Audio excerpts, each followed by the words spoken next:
Hi guys. So I figured I would try to record something that's a little bit more freeform in style because, writing scripts and making a edited video takes a whole lot of time, and it's not necessarily something I will be always able to do week from week. And I got a few requests for a video where I would talk about maybe my thoughts behind specific maps and why stuff made the way it is. And so I figured I could like take this maybe not quite a podcast style idea, but just a format where I just start recording and I talk and I try to make something out of it. And maybe it's something that could be interesting to you guys. So for my first video of this kind, I wanted to talk about why I even started working on UEDIP, like what was the original form of the project, why I keep working on it, and what it is at all. And then I think I'll try talking about the first 3 Terran maps from the vanilla campaign. So the map you can see on your screen right now is actually not from UEDIP. I mean, it is in UEDIP, of course, because it covers the entire campaign, but it's the unedited version of the map, and it's the fourth Zerg mission in uh, the Brood War campaign, so episode 6. And I wanted to show it because I think this has to be the mission where I first started feeling like we could have something more. So basically, in this map, you have those really cool, uh, like interwoven Zerg and Terran defenses. You have lurkers, bird around. You have hydras. You have bunkers with missile turrets. It's quite challenging to get through when you're playing like as a teenager maybe, or you aren't quite really good at Starcraft. You just see a lot of stuff that's really tough to kill. And if you're like, you don't have like 100 APM, you just kind of make some hydros and try to get through. This is really scary, but it's also kind of cool because you almost never see something like this in StarCraft, right? You never see two races join together. So the first time you actually see them interacting, even though it's not actually the same player, it's like obviously 2 players here, it feels way different than everything you have seen up to this moment. At least that's how it felt to me. And so I felt this coolness. But I also, after some time playing StarCraft, I started feeling like it's not quite developed because even though you do have Zerg and you have Terran, it's not the same player, so it doesn't coordinate attacks. The Zerg just like attack by on their own, and this Zerg player isn't like very aggressive, so you won't be able to experience the full breadth of what the UED could offer, maybe, or what you are imagining the UED could offer. And this Terran setup is quite interesting as well because this blue the Terran player will actually not do anything after a certain point. It has like I think 20 minutes of scripted attacks, and after those 20 minutes, it never attacks again. It just defends from you. And then this white player is the reverse of that. He does not do absolutely anything for the first 20 minutes, and then he starts attacking you. But even then, he has like 10-minute breaks between his attacks sometimes. So it may feel like you are just waiting for something and you are not quite sure for what you're waiting, which is really bad from a player's perspective, at least I feel like, because like level designers have finite amounts of ways to interact with you when you are the player. And the AI is the most one of the most expressive ways that you can be interacted with, right? Because what the AI does can like completely make or break the piece of media that you are consuming, the game. Because if the AI is just completely idle, it feels like you are kind of playing by yourself. You are completely unchecked, and it's okay to be unchecked sometimes because you need the space. You need some room to breathe. You need to be able to express yourself. And when you have a lot of space, it may be easier to express yourself, right? But it's still like very good to be tested against something, so that this expression is not like it's not a complete sandbox when you can just do stuff and do stuff and do stuff and there's no response. There's like no other stimuli. You're just kind of floating in nothingness and creating stuff, but there's just more nothingness beyond. Instead, ideally, in a RTS game, you have an opponent that tries to do stuff, that tries to break you, that tries to challenge the way you're playing. And even if you're like making goofy Hydra only or Mutalisk only or Zergling only or whatever build you are trying to think of, or maybe you are trying to think of some crazy unit combination, right? Maybe you're trying to get 8 Queens and 12 Ultras before anything else. You have to be able to witness whether this would be possible to make happen. Because if nothing is happening on the map, you will always be able to do this, but it's inconsequential because nothing is happening. Obviously, you can do anything you want.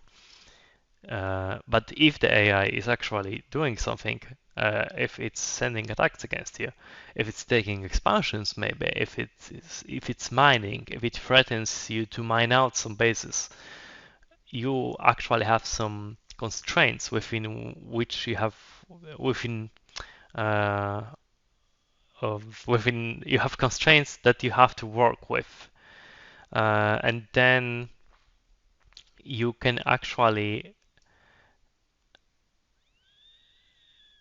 be your own witness. I get really confused talking around this point. I hope it's at least a little bit clear. Then you can be your own witness, like insofar you can tell that the idea you have thought of is really working. Like it's really something brilliant. It was really good to put effort into it because you are seeing some dividends, right? Or maybe the idea just sucked and you are punished and you lose and it feels terrible. But that's okay because you sometimes have to lose, right? If you don't ever lose, winning doesn't really feel good. I feel like. I mean, it can. I'm trying to think about that like in a broader scope. Uh, in life in general, would it ever feel good to win if you never lost? I think losing gives you the context for winning, right? Because if you never, ever lose and you have no experience of what loss is like, then achieving something that you would consider winning is just an action that you don't like associate any wave with. Uh, so yeah, that's a like more general philosophical maybe point. But yeah, so the point was to get back on track to make AI more interactive. But the the primitive really point was to make it harder because back when I was like I think maybe 16 or 15, I'm not sure what time span I'm exactly talking about here because it was a few years ago, uh, and I didn't actually start working like quote unquote full time on UEDIP for another couple of years. I just felt that this is not hard enough. And because it was not hard enough, it was not cool enough. There was like this coolness thing I was thinking about. That was what I was getting at. That this race combination is really cool, right? But because it's not hard enough, it could not be cool enough because it would have to be hard to be cool. Obviously, that's quite a flawed perspective. I think I appreciate that way more now, where I do recognize stuff can be really cool without necessarily being hard. Uh, and hardness is just like the difficulty of beating something, the challenge is another layer you can use to make the experience better. But it's obviously not going to be appreciated by everyone because sometimes you are just really tired and you just want to come back to your home after 8 hours of work. Hopefully, it's only 8 hours, but it could be way worse, right? For so many people, it's way worse. For me, it's been worse at times. And you just want to chill. Um, and you don't necessarily want to play a really hard StarCraft map, but you could want to play a StarCraft map in general, right? And maybe there's like some map you like. Maybe you really love the Revolution, and maybe you just want to boot up the Revolution and make 20 waves and win. And the AI doesn't really do anything in the unmodded version of that map, and that's fine. That's like that's perfectly that's perfectly reasonable to live like that. Uh, to have this need of experiencing something you like in a way that's not really challenging because we don't always have the energy to spare to actually spend time and effort on beating something. So to that end, UEDIP set it on a very imperfect premise that it would need to be challenging.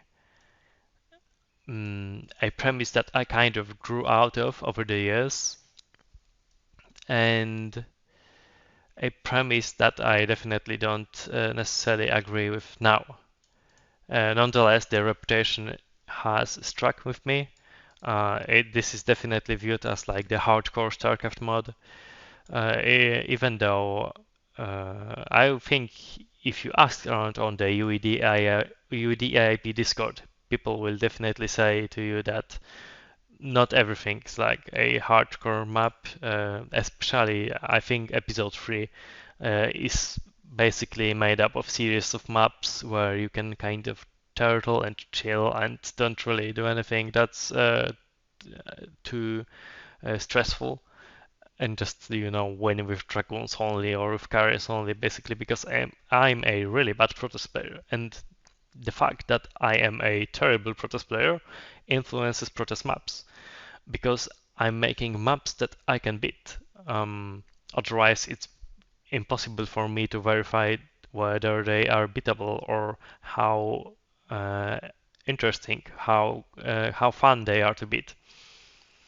So if I'm a bad Protest player, the map that I can beat will be within a smaller range of difficulty than a Zerg map because I'm a way better Zerg player. So as a result, I tend to make more interesting Zerg maps than Protoss maps, and Protoss maps are just kind of, I feel, if someone is a Protoss main, I feel like with the IP Protoss maps are kind of no-brainers.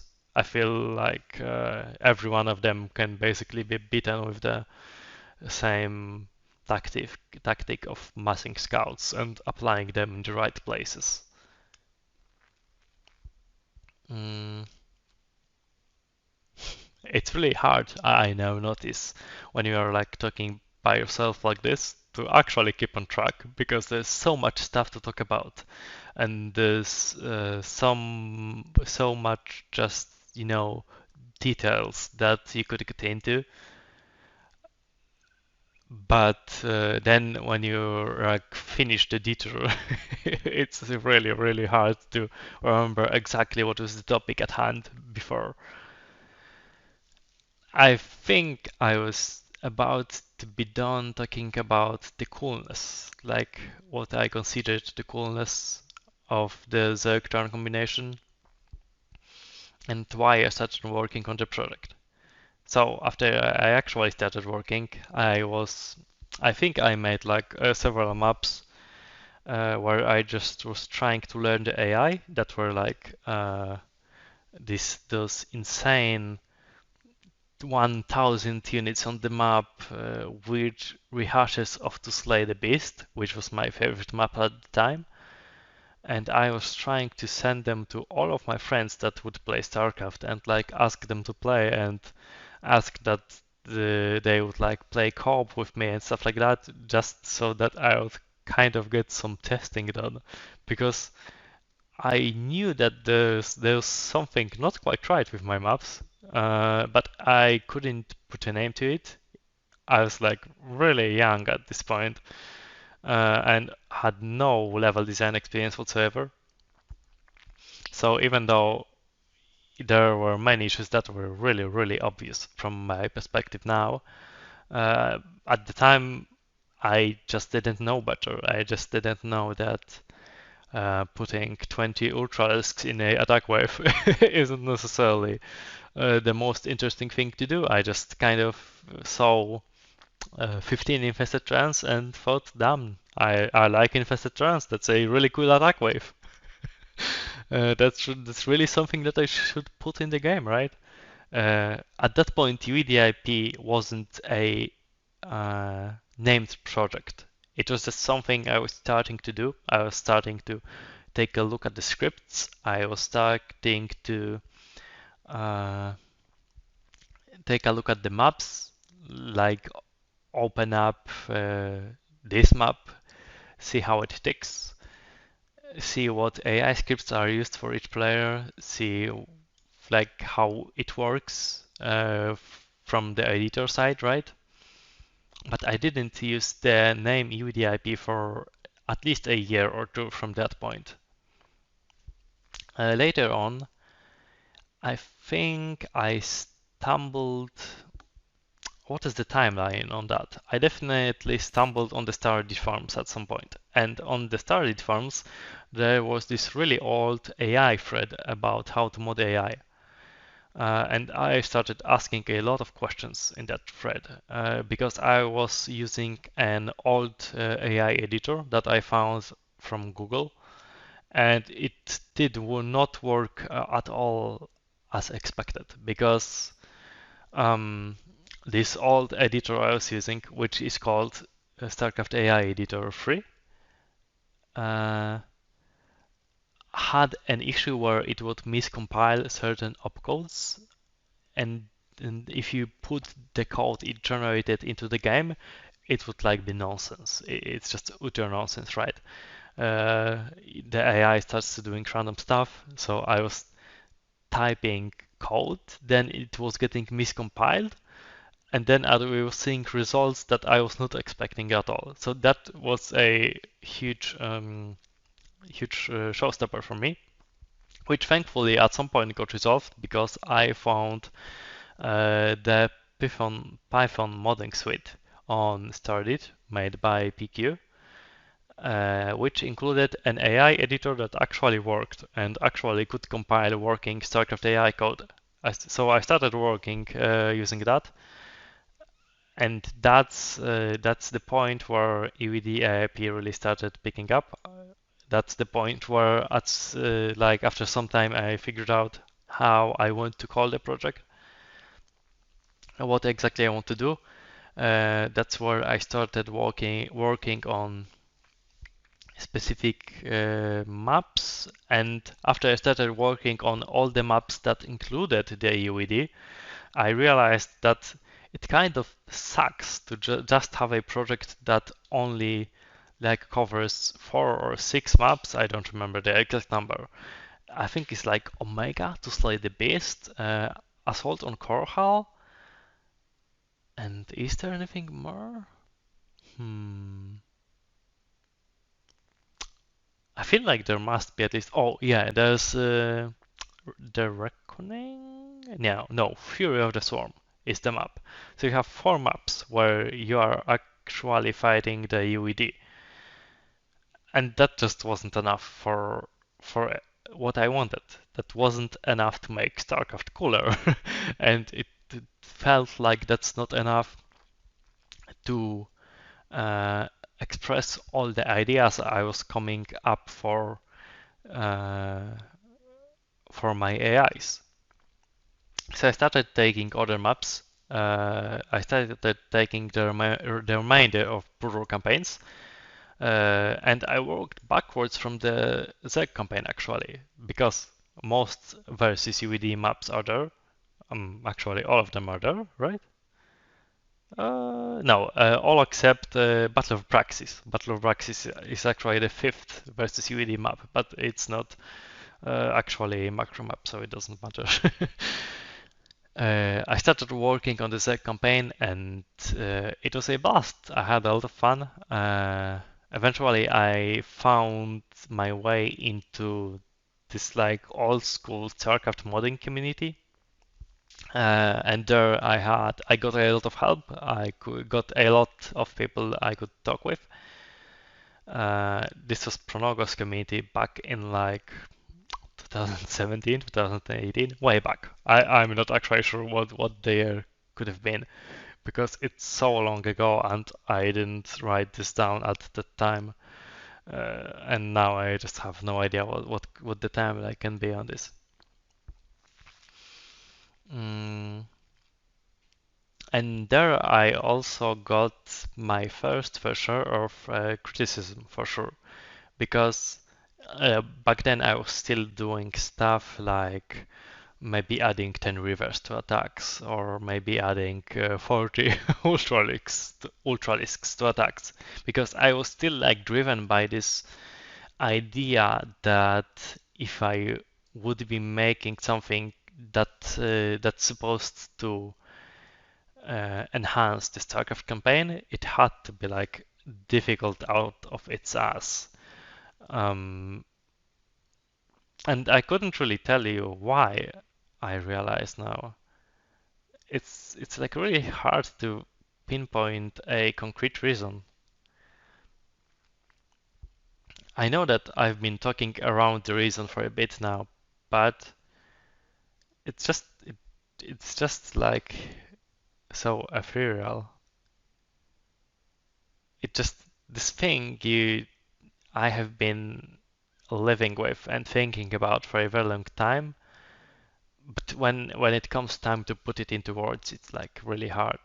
It's just an assumption that I used to have. But the feelings associated with the assumption now kind of escape me. So it becomes really, really hard to do anything about it, to talk about it. Mm, but yeah, I was definitely getting some slack for how I was working back then. But it was also kind of the standard. Actually, it was above the standard. Doing anything with the AI at all back in 2017, 18, maybe 16, 17, let's say, was way, way, way, way, way above what most people would do in StarCraft. There were almost no AI mods at all. I think there were maybe two, and both of them were deleted off the internet by some weird circumstance. So it was impossible to like learn anything from them or uh, use them in any way, basically.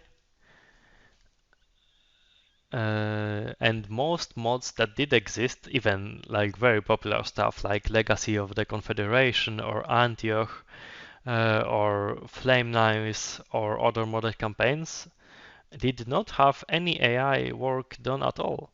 In fact, AI, if it was used at all in those campaigns, because it's actually pretty rare to see macro maps in the biggest StarCraft 1 modded campaigns from like 116 era. Uh, if they did use an AI, it was often used in a very incorrect way. And by incorrect, I don't mean like being anal about something uh, used not accordingly with the rules or something. I mean, you would have an AI script used that just jams up after a while. It stops working. It doesn't do anything, and or maybe it does like two, three nexuses because it's configured in a really bad way. And it just seemed like the creators of those mods didn't care. So that's what I mean by saying that doing anything with AI was like above the standard because no one before really cared. And even if they tried using AI, like it was the results were terrible. It's like the people that mm, it's like people didn't even play their own maps, you know? it's not only that they just slapped an AI into a map and it was like, it's not necessarily working the best. It was like distracting how bad it is.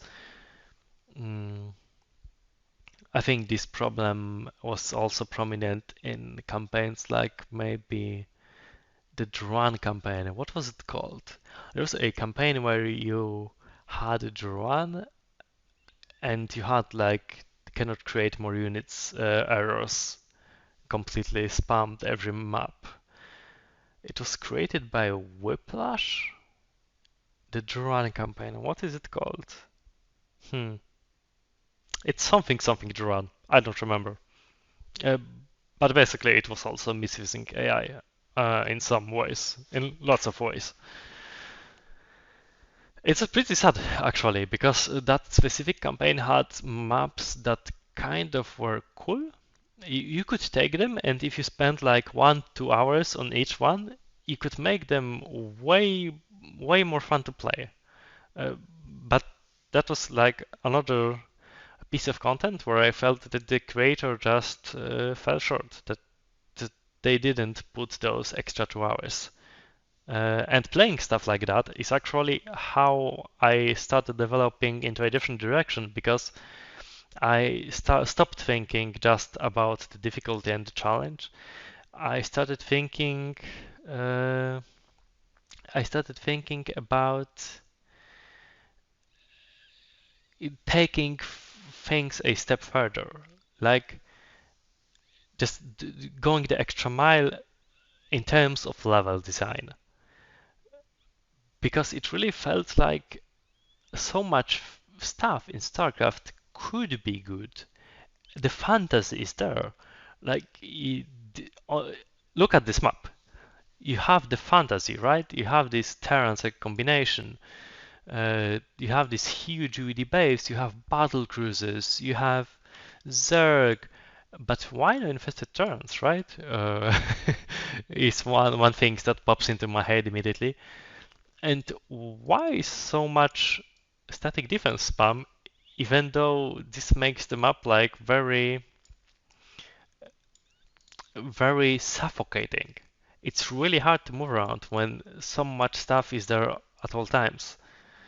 This only works if you're expecting the AI to not do anything.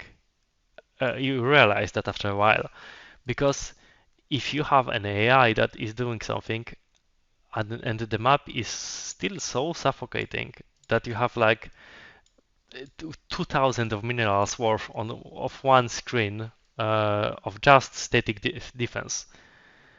It's impossible to get through this with a few units of your own. You have to make a large investment. You have to spend some APM on that.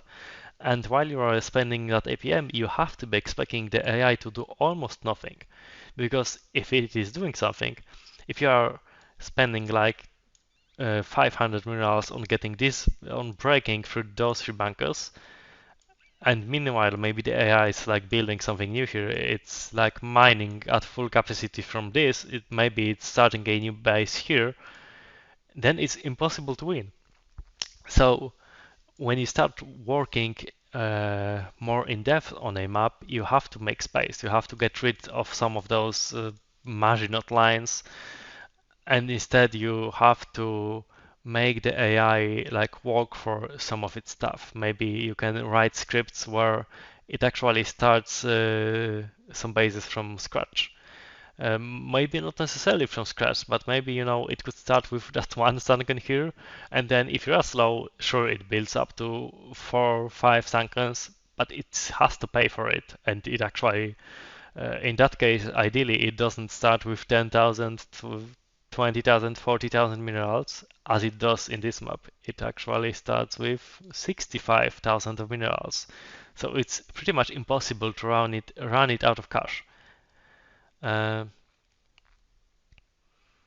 and then it all feels more like StarCraft. You can kind of support the fantasy better because there's so much more place to live, like so much more room to breathe.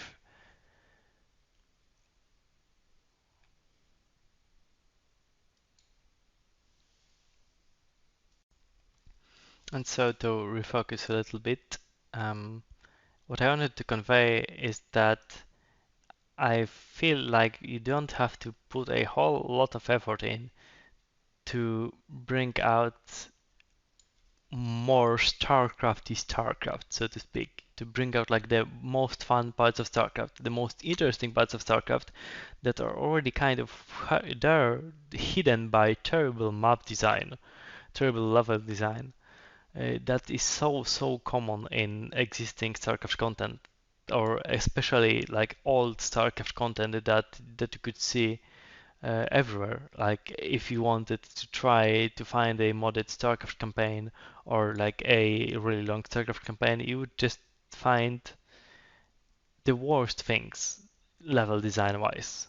And it's not necessarily the fault of the creators that did them, because designing levels is really hard. And to this day, usually if you're a level designer, no one will have any idea of what you're actually supposed to do, and people who are working above you will probably have requirements of you that are not quite realistic, or not respected, like without respect for the tools you're being given, or without respect for the game's fantasy even. But if you look at StarCraft maps, there are telltale signs of laziness, right? You just have 7 supply depots in a row. That looks pretty ugly. You don't have almost, I think you may have no doodads in this area at all. Yeah, just the doodads on top. And that's like, those are not cardinal sins. Maybe the dude who was working on this map in 1997, right, was given like 1 day to make it. In which case, it's probably a pretty good map if that's all he was given. And this is pretty much the reality of working in game design, that it's actually something that could have happened. Maybe someone was working on this map only for 1 day, and maybe only one tester got it afterwards. And maybe that tester had only 1 day to give his feedback. And then the result is that you have a map that's not polished, that has a fantasy, that has the idea of the designer behind it, maybe in some parts, uh, but it could not be fleshed out by actually uh, working within the constraints of StarCraft, by actually honing the strengths of the terrain, the layout, the game itself. Yeah, that's the crux of it, I think. And that's what I started, this process of honing StarCraft, of making a better StarCraft, is what I started getting at. Is what I started to want to do with UEDAIP. So slowly I moved from this like challenge based idea to just wanting a better StarCraft, wanting a StarCraft that I can play in the year 2020. Back then, that was still a few years ahead of me, right? And think, damn, this is pretty good StarCraft. I can play this. The AI is pretty fun. It does lots of weird stuff. It's not the same between each game. It gives me a bit of challenge, not necessarily too big of a challenge, because I may want to relax while playing, right? But it's fun. I can play my favorite mission and get some mileage out of it, you know? I can play to slay the beast, and I don't always win in 20 minutes. Maybe I even lose sometimes, and that's completely fine, because I'm okay with losing. I'm okay with retrying, but I'm not really okay with falling asleep while playing, because if I wanted to fall asleep while playing a game, I would just play Diablo 3 over and over. And that's not something I'm content with. So I got really off track, I feel. Maybe not necessarily off track, because I realize now that it's really hard to convey a process that took several years in a concise manner in a short form video. So this is not going to be short form at all anymore. And I probably won't be even beginning to cover individual maps in this particular video. I think I'm pretty happy with what I talked about already. And the remainder of the process of how I see UEDAIP and what do I want to do with it is a lot more modern because after the process I've described, I started to get worried, let's say, about what do I expect of players, not just of the content I create, but of the people that interact with it. And that's like a whole another beast that I could talk about probably for hours. But I'm going to try and summarize it again. Because I can talk for hours, not at this moment anyway. And what I would summarize is that I had an experience at some point where this was like really modern UEDIP. We had a lot of custom stuff where I had almost all campaigns, or maybe all campaigns finished. I think it was all campaigns except the Protoss one.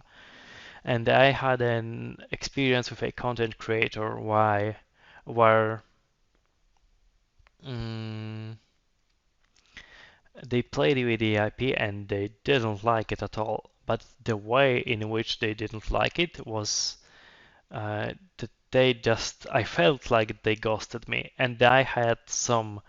It was weird for me grappling with the fact that they have the right to ghost me as a creator, insofar nobody is obliged to play with the AIP. Obviously, nobody is obliged to play anything unless we have signed a contract that tells you that you're obliged to play something and advertise it. But I'm no large game developer, right? I'm just a modder. I don't sign anything with other content creators.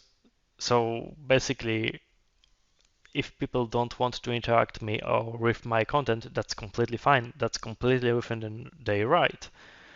But there's like a weird feeling that you have as a content creator, or at least that I had, and some people that I talked with as well, where you are creating something and you put a lot of effort into it, obviously, and you have someone who seems at least like they would enjoy it, uh, and he's talking with you about it, and he seems receptive, so to speak. But then that person just completely ghosts you. It's a really weird feeling. I guess ghosting overall is a weird feeling, but normally it's like reserved for personal relationships and not necessarily interactions between people who don't know each other at all outside of content creation. So it feels weird talking about it in this context. But that person ghosting me resulted in me having a little bit of a struggle in terms of what I wanted from my content, because it seemed like the challenge was really off-putting to them on one hand, but on the other hand, the parts of UEDIP that did not provide challenge, which was the first several maps of uh, the very first maps of episode 1, were not interesting enough to to keep them interested. So I thought that this is actually a very real problem, because even if I want everything to have some level of challenge, which is not necessarily as high nowadays as I've talked about earlier, uh, the things that don't create a challenge that could be up to par with somebody's skills still kind of have to be fun to play, right? Like, this is very obvious.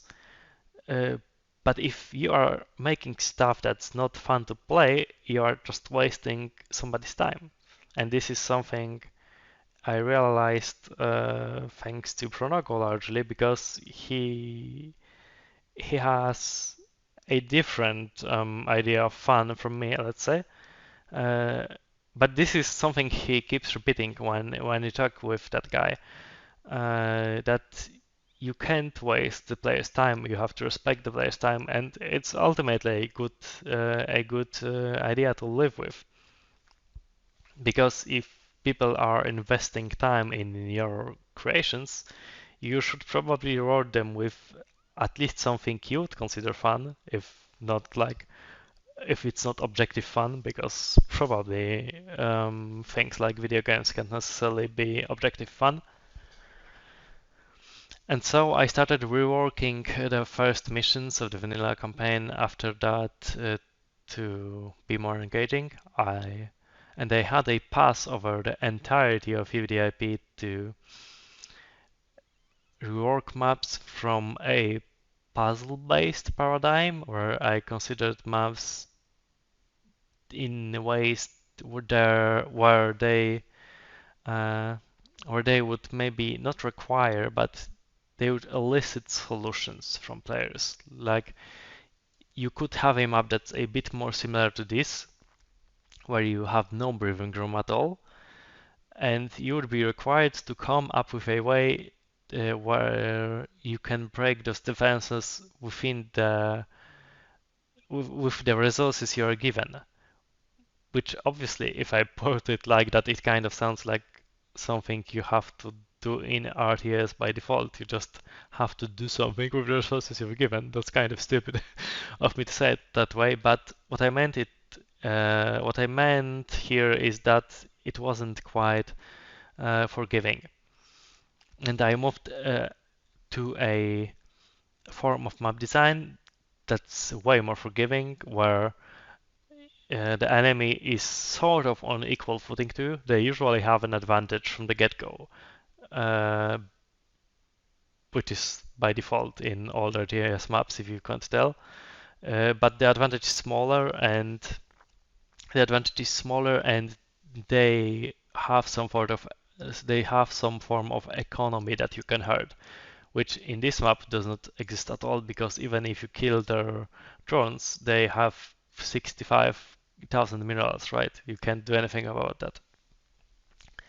You can kill their drones for an hour straight, and they will probably still have enough money to fight you.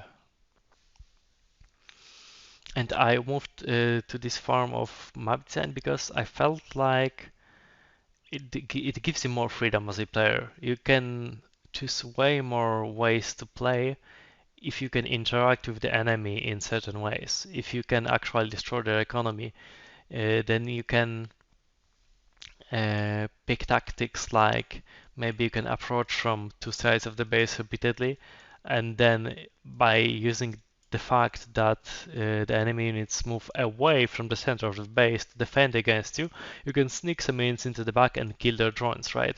That's something you can do when economy matters. And it actually opens up so many ways to play. I thought it's like the best way to open up many maps at once if I just made economy matter. And it's obvious in hindsight, but it's a lesson I had to learn still, because it's way easier to develop an enemy AI with no economy at all. It's because that's just trivial. You just script attacks, you script upgrades, you script some defense, and the AI just works. You don't have to worry about anything more.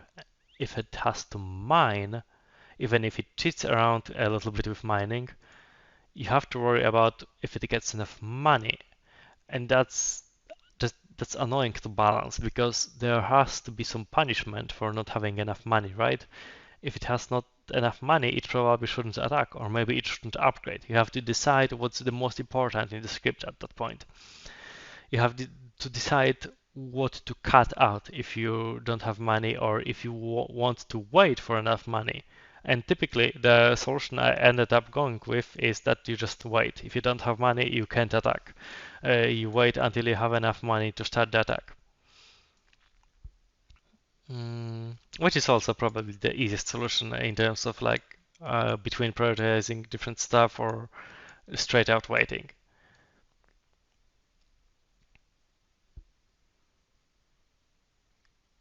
And I completed that economy rework a couple of months ago, I think. And now I'm a much happier man because it really does matter. Uh,